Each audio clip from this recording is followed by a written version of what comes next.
ನನ್ನೆಲ್ಲ ಪ್ರೀತಿಯ ಸ್ನೇಹಿತರಿಗೂ ನಮಸ್ಕಾರ. ಪ್ರೀತಿಯ ಸ್ನೇಹಿತರೆ, ತುಳಸಿಯನ್ನು ಪ್ರತಿದಿನ ಪೂಜಿಸುವುದು ಮತ್ತು ತುಳಸಿ ಮಂತ್ರಗಳನ್ನು ಪಠಿಸುವುದು ನಮ್ಮ ಸಂಪ್ರದಾಯವಾಗಿದೆ. ಆದರೆ ನವರಾತ್ರಿಯಲ್ಲಿ ತುಳಸಿ ಪೂಜೆ ಮಾಡುವುದರ ಪ್ರಯೋಜನವೇನು ಗೊತ್ತೇ?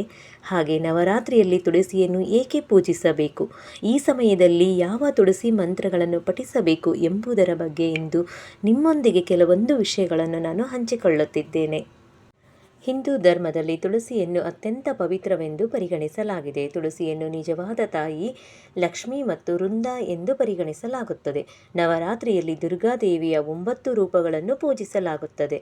ಆದರೆ ನಮ್ಮ ಮನೆಯಲ್ಲಿ ತುಳಸಿ ಕಟ್ಟೆ ಇದ್ದೇ ಇರುತ್ತದೆ. ನವರಾತ್ರಿಯಲ್ಲಿ ಈ ಕೆಲಸವನ್ನು ಖಂಡಿತವಾಗಿಯೂ ಮಾಡಿ. ಹೀಗೆ ಮಾಡುವುದರಿಂದ ಲಕ್ಷ್ಮೀ ದೇವಿಯು ಪ್ರಸನ್ನಳಾಗುತ್ತಾಳೆ ಮತ್ತು ನಮಗೆ ಆಶೀರ್ವಾದ ವರಗಳನ್ನು ಕೂಡ ನೀಡುತ್ತಾಳೆ.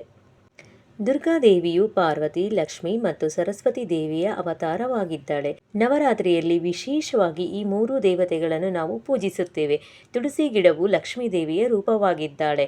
ಹಾಗಾಗಿ ಸಂಪತ್ತು, ಸಂತೋಷ ಮತ್ತು ಸಮೃದ್ಧಿಗೆ ಸಂಬಂಧಿಸಿದ ಇಷ್ಟಾರ್ಥಗಳ ನೆರವೇರಿಕೆಗಾಗಿ ನವರಾತ್ರಿಯಲ್ಲಿ ತುಳಸಿ ದೇವಿಯನ್ನು ನಾವು ಪೂಜಿಸಬೇಕು. ಜೊತೆಯಲ್ಲಿ ಮನೆಯ ಈಶಾನ್ಯ ಮೂಲೆಯಲ್ಲಿ ತುಳಸಿ ಗಿಡವನ್ನು ನೆಟ್ಟರೆ ಮನೆಯ ನಕಾರಾತ್ಮಕ ಶಕ್ತಿಯು ಕೊನೆಗೊಳ್ಳುತ್ತದೆ ಎನ್ನುವ ನಂಬಿಕೆ ಇದೆ. ಹಾಗೆ ನವರಾತ್ರಿಯಲ್ಲಿ ತುಳಸಿಯನ್ನು ಪೂಜಿಸುವುದರಿಂದ ಎಲ್ಲ ಆರೋಗ್ಯ ಸಮಸ್ಯೆಗಳು ದೂರವಾಗುತ್ತವೆ. ತುಳಸಿಯ ಪಕ್ಕದಲ್ಲಿ ದೀಪ ಹಚ್ಚಬೇಕು. ಇದರಿಂದ ಮನೆಯ ವಾಸ್ತುದೋಷ ನಿವಾರಣೆಯಾಗುತ್ತದೆ, ಮನೆಯಲ್ಲಿ ಸಮೃದ್ಧಿ ಹೆಚ್ಚಾಗುತ್ತದೆ. ನವರಾತ್ರಿಯಲ್ಲಿ ತುಳಸಿಯನ್ನು ಪೂಜಿಸುವುದರಿಂದ ಮನೆಯ ತೊಂದರೆಗಳಿಂದ ಮುಕ್ತಿ ಸಿಗುತ್ತದೆ. ತುಳಸಿ ಪೂಜೆಯನ್ನು ನಾವು ಮಾಡುವುದರಿಂದ ನಮಗೆ ಅದೃಷ್ಟ ಬರುತ್ತದೆ ಎಂಬ ನಂಬಿಕೆಯೂ ಕೂಡ ಇದೆ. ನವರಾತ್ರಿಯಲ್ಲಿ ಹಗಲಿನಲ್ಲಿ ಸೂರ್ಯನ ಮುಂದೆ ತುಳಸಿ ಮಾತೆಗೆ ನೀರನ್ನು ಅರ್ಪಿಸಿ. ತುಳಸಿಗೆ ನೀರನ್ನು ಅರ್ಪಿಸಿದ ನಂತರ ಪ್ರದಕ್ಷಿಣೆಯನ್ನು ಮಾಡಿ ಮತ್ತು ಈ ಸಮಯದಲ್ಲಿ ಈ ಮಂತ್ರವನ್ನು ಪಠಿಸಬೇಕು. ಮಹಾಪ್ರಸಾದ ಜನನಿ ಸರ್ವ ಸೌಭಾಗ್ಯವರ್ಧಿನಿ ಆದಿವ್ಯಾಧಿಹರ ನಿತ್ಯಂ ತುಳಸಿ ತ್ವಂ ನಮೋಸ್ತುತೆ. ಸಾಧ್ಯವಾದಲ್ಲಿ ಈ ಕೆಲವು ತುಳಸಿ ಮಂತ್ರಗಳನ್ನು ಕೂಡ ನೀವು ಪಠಿಸಿ. ಓಂ ಶ್ರೀಂ ಹ್ರೀಂ ಕ್ಲೀಂ ಐಂ ವೃಂದಾವನ್ಯ ಸ್ವಾಹ.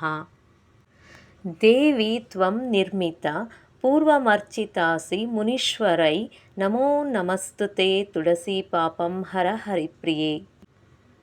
ವೃಂದಾವನಿ ವಿಶ್ವಪೂಜಿತ ವಿಶ್ವಪಾವನಿ ಪುಷ್ಪಸಾರ ನಂದನೀಯ ತುಳಸಿ ಕೃಷ್ಣ ಜೀವನಿ ಏತನಾಮಾಷ್ಟಕ ಚೈವ ಸ್ತೋತ್ರಂ ನಾಮಾರ್ಥ ಸಂಯುತಂ ಯಂ ಪಠೇತ್ತಾಂ ಚ ಸಂಪೂಜ್ಯ ಸಹಸ್ರಮೇಘ ಫಲಂ ಲಮೇತ.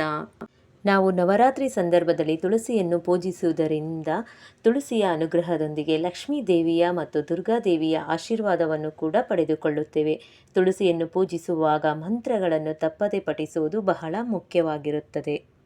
ನವರಾತ್ರಿಯಲ್ಲಿ ವಿಶೇಷವಾಗಿ ನಾವು ಬನ್ನಿ ಮರದ ಪೂಜೆಯನ್ನು ಮಾಡುತ್ತೇವೆ.